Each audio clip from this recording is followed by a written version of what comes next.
नमस्कार मंडळी, आज आम्ही जात आहोत पुणे जिल्ह्यातील लोणावळा येथील कार्ला येथील वेहरेगाव येथे आई एकविरेच्या दर्शनाला।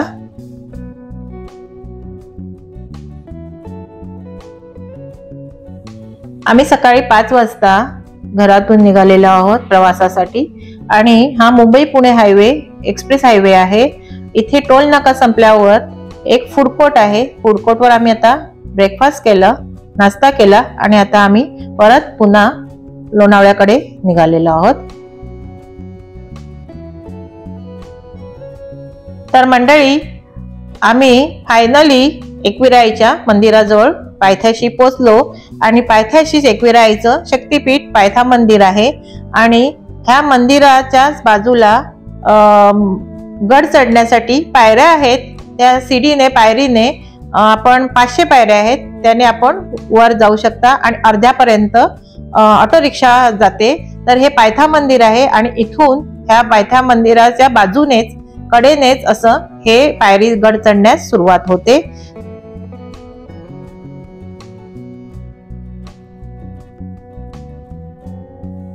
तर मंडळी, हे मगनलाल चिक्कीचं शॉप आहे। इथे पर्यंत ऑटो रिक्षा कार येतात आणि इथून पुढच्या प्रवासाला गड चढायला आपल्याला सुरुवात करायची आहे। तर आणि शॉप पण ह्या चिक्कीच्या शॉप पासूनच सुरुवात होते। अर्ध्यापर्यंत आल्यानंतर हे सगळी शॉप आहेत। ह्या शॉप मध्ये तुम्हाला सगळ्या प्रकारच्या ओट्या मिळतील, वेणी मिळेल, हार मिळेल, साडी मिळणार, 9 वारी 6 वारी साडी, प्रसाद मिळणार आणि सगळा हा आपण इथून घेऊन आपल्या आईच्या दर्शनासाठी आपण जाऊ शकता।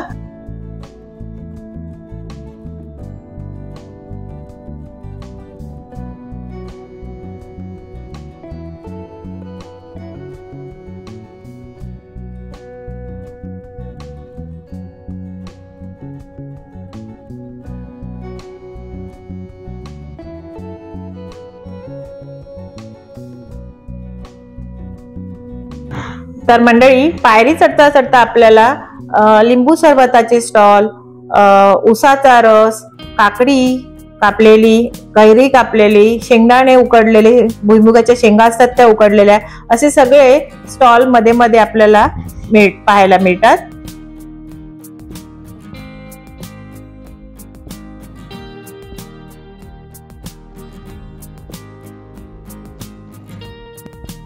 तर मंडळी, जिथून पायऱ्यांचा उंचवटाचा भाग येतो तिथून रेलिंगची सुविधा केलेली आहे, रेलिंग लावलेली आहे।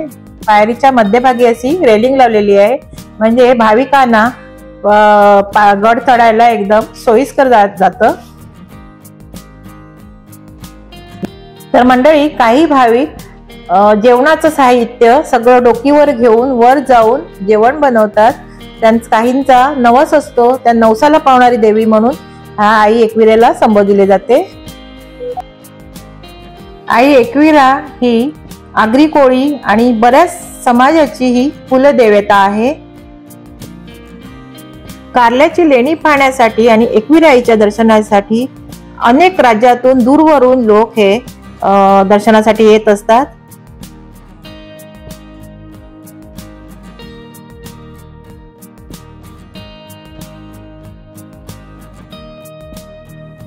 असंच थोडं पुढे चढत चढत आपण वर गेल्यानंतर हॉटेल अन्नपूर्णाचा बोर्ड येतो। उडपी हॉटेल आहे, तिथे भोजनाची सोय, नाश्त्याची सोय, चहा, कॉफी, कोल्ड ड्रिंक्स सगळ्या सोयी सुविधा आहेत। फायनली आम्ही एकविराईच्या गडावर पोहोचलो आणि सगळ्या मिळून आम्ही एक ग्रुप फोटो काढून घेतला।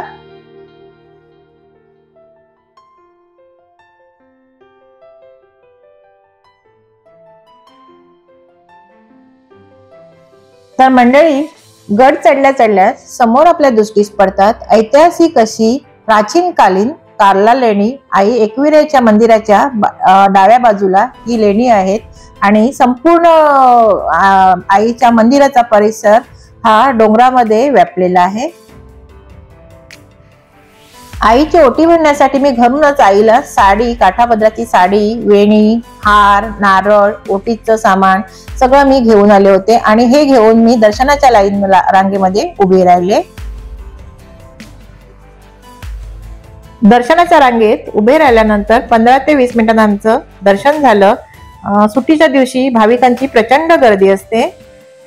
मंदिराच्या गाभाऱ्यातनं बाहेर आल्यावर मागच्या साईडला बेंच ठेवलेले आहेत, तेथे बसण्याची सोय केलेली आहे आणि काही भाविक तिकडे आपले मस्त असे फोटोग्राफी करतात।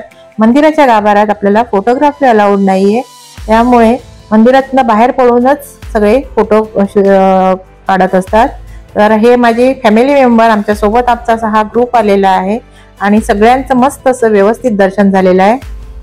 मंदिरात फोटोग्राफी अलाउड नसल्यामुळे भाविकांची गर्दी ही मंदिराच्या बाहेर हात जोडून फोटो काढण्यासाठी प्रचंड असते।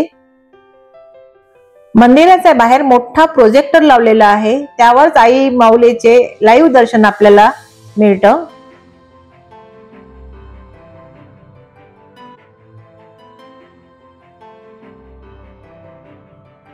दर्शन झाल्यानंतर अगदीच अर्ध्या तासात असे आम्ही आई माऊलीचं दर्शन करून आणि गड उतरून आम्ही खाली आलो आणि थोडंसं डोंगराच्या परिसराचं, गडाच्या परिसराचं थोडंसं चित्रीकरण केलं आणि काही मंडळी आमची पाठीच होती, बघा समोर दिसत आहेत, हळूहळू लहान मुलांना घेऊन ते खाली उतरत होते आणि अशा पद्धतीने मस्त असं आई माऊलीचं आम्ही आज दर्शन केलं। व्हिडिओ पाहिल्याबद्दल धन्यवाद।